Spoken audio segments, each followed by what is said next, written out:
Welcome to part 2 of our dive into the history of the legendary Ford F-100 pickup truck series. Today we continue our journey through time to explore two more exciting generations of this great automotive heritage. From revolutionary looks to innovative body design, we'll take a look at how Ford has continued to turn the pages of automotive history. Get ready for an exciting journey into the world of classic F-100 trucks. 1857 to 1960 F-100 third generation. The third gen brought with it the introduction of the style side pickup. This style would forever set the trend for what a truck bed should be. To this day, the flat bed sides of this generation's style side model make up the preferred truck bed, and at the time they provided a host of unique characteristics that not only included more space, but an exterior appearance that was much more streamlined. Ford stated that the 57 was ahead of the competition in a variety of categories, including styling, comfort, safety, load capacity, and power. Compared to the 56 F-100, the 57 was a completely redesigned truck, whose styling eventually changed the entire pickup truck industry. The rounded, big-fendered look of the 50s made way for a square, wide, and forward-leaning truck that appeared modern and rugged. But this design wasn't just created for appearance purposes only. It allowed for more room under the hood, in the cab, and most importantly, in the bed. Although there was still much excitement over the major change in bed styling, the 1958 F-100 was in the midst of sluggish sales. Fortunately, the style side models were less expensive for Ford to produce, and after its introduction in 1957, this body style continued to be popular among truck buyers. So, Ford decided to keep things as they were and made only minor changes to the truck's appearance by adding quad headlights and an upgraded grille.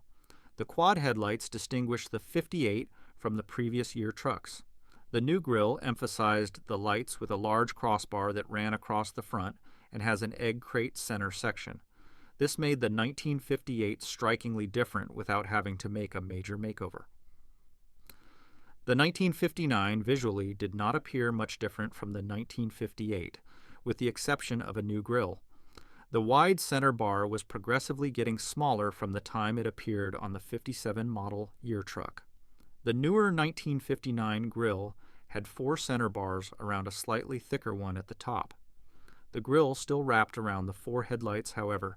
It had rectangular parking lights that were still positioned below the headlights.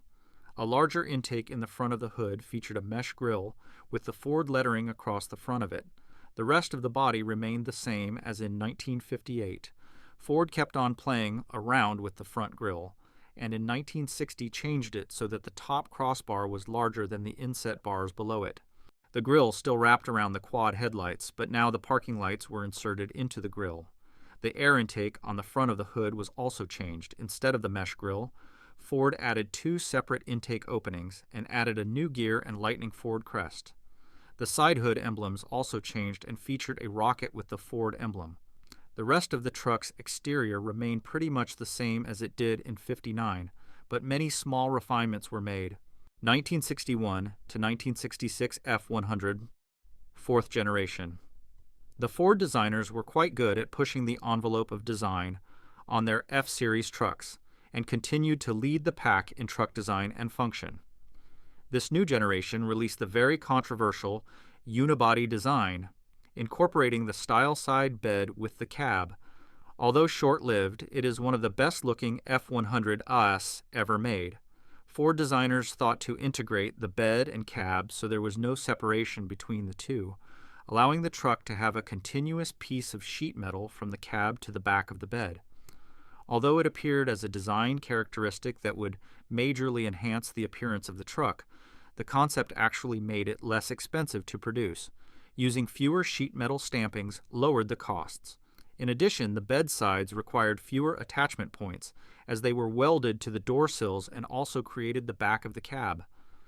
While it is known as the unibody, the chassis and body are not really united, as the body still sits on a full-framed chassis. Nevertheless, it made the truck look great and accentuated the appearance of the popular style-side pickup.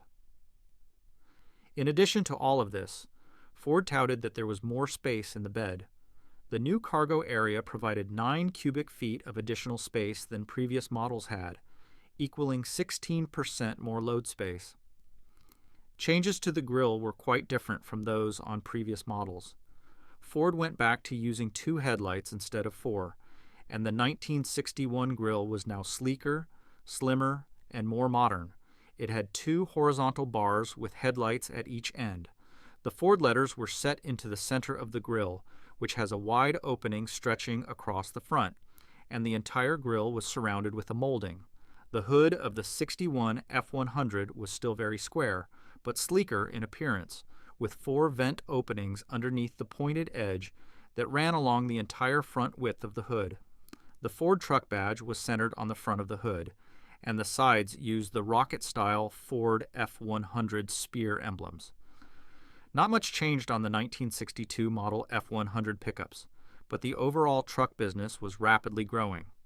Only slight changes were made to the 1962 F-100, which included a small grille change that incorporated a crosshair in the center.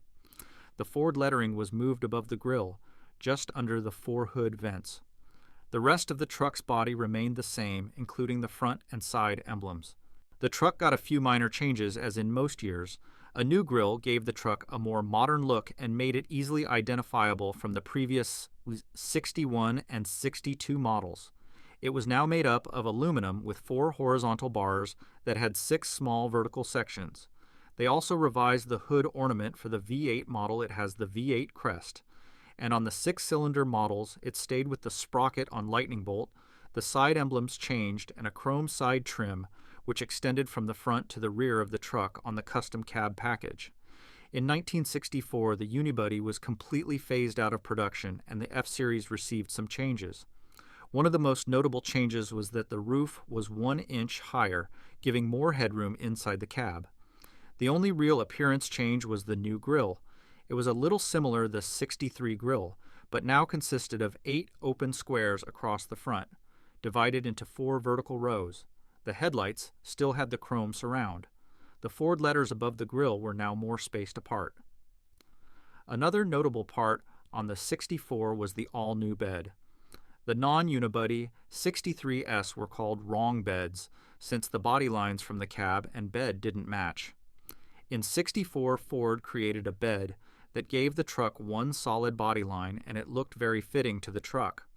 Ford Motor Company sales were up 22% in 1965. A big change came to the F-Series trucks. It was not an aesthetic change, but a suspension change. In the past, Ford utilized an I-beam solid front axle. For 1965, the company introduced the new twin I-beam independent front suspension that had coil springs instead of leaf springs and had larger shock absorbers mounted outside of the coil springs. The result was a much smoother ride and more axle control for better traction and handling. Changes for the 65's appearance included a new grille that featured a set of rectangle openings set across 2 horizontal rows and placed in between the 2 headlights, bezels. The turn signal's lights got moved up above the grille surround, with the Ford lettering stretched out between the lights. A different style of side trim now extended from the front of the door to the rear of the truck. Not much had changed on the 1966 model F-100S this year, but company had become the number 2 truck manufacturer. GM was number 1 at the time. The F-100 received a new grille that featured 2 larger openings above a series of stamped rectangular openings. The rest of the truck's body and styling was carried